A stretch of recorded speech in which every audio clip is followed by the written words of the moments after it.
has been almost 2 years since the revolution in Egypt, the ousting of President Hosni Mubarak, and the beginning of a new era.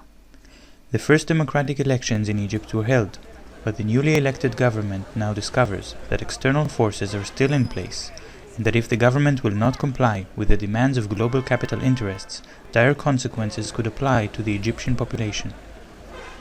Egypt's referendum on the approval of the new constitution last December has passed with a small margin, after only a third of Egyptians took part in the referendum. Yet in addition to the political controversy, Egypt's economic situation is in crisis.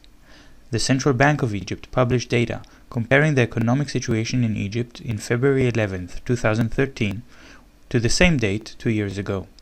The numbers speak for themselves. Egypt lost nearly 2/3 of its foreign currency reserves, its currency has weakened, its balance of payment deficit has worsened, and unemployment has increased. According to Farah Halim, a journalist and blogger of the Rebel Economy blog, policies implemented by the Egyptian government included increasing hiring in the public sector in order to reduce unemployment and gain public support. Energy subsidies have been a way by which the government could ease the cost of living and support local industry even before the revolution. The Egyptian Ministry of Finance, however, admitted on February 16th that the money for the subsidies is running out. Egypt has accumulated a debt burden of 80% of its GDP. Such a high debt rate makes it vulnerable to international pressure. Merely paying the interest on the public debt consumes a quarter of all public spending. Egypt's overall budget deficit is expected to increase in 2013 to 135 billion Egyptian pounds.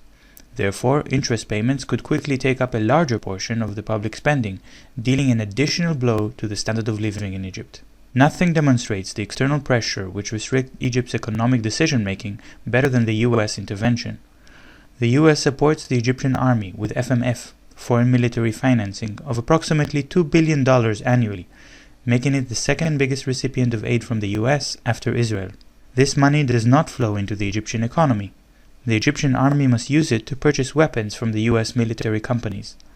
It does, however, give the US significant influence over the Egyptian military. This influence was used to keep Mubarak in power between 1981 and 2011. Egypt, which was once able to supply its food needs locally, has become increasingly dependent on food imports over the last decades, because Mubarak's government favored the business class and allowed much of Egypt's fertile lands to become desert.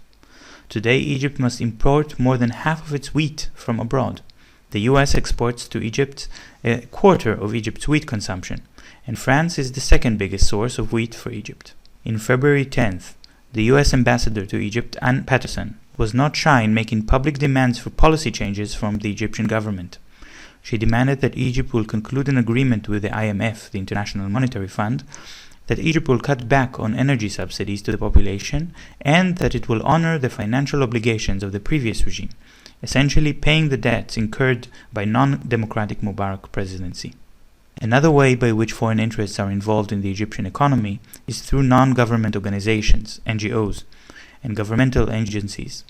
Such organizations operate using foreign funding and provide various projects in Egypt, including development projects, humanitarian assistance, and projects for promoting human rights.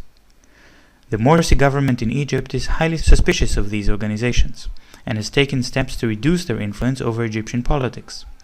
Workers in many NGOs were encouraged to leave the country. Several offices were closed. The Egyptian government is now drafting a new law to restrict the operations of NGOs. On the one hand, foreign aid disbursed through NGOs can be a subversive method to exert influence on the Egyptian political sphere and to exert pressure on the Egyptian government to play by the rules of global capitalism, meaning, for example, to abide by demands of the IMF and to repay debts which have been extracted from Egypt through corruption by a non-democratic government. On the other hand, curbing NGO activity also harms civil society and threatens the democratic process in Egypt. It raises questions about freedom of speech, freedom of organizations, and the ability of Egypt's civil society to maintain links with civil society in the rest of the world. From an economic point of view, these NGOs support impoverished Egyptians and provide employment for the Egyptian middle class.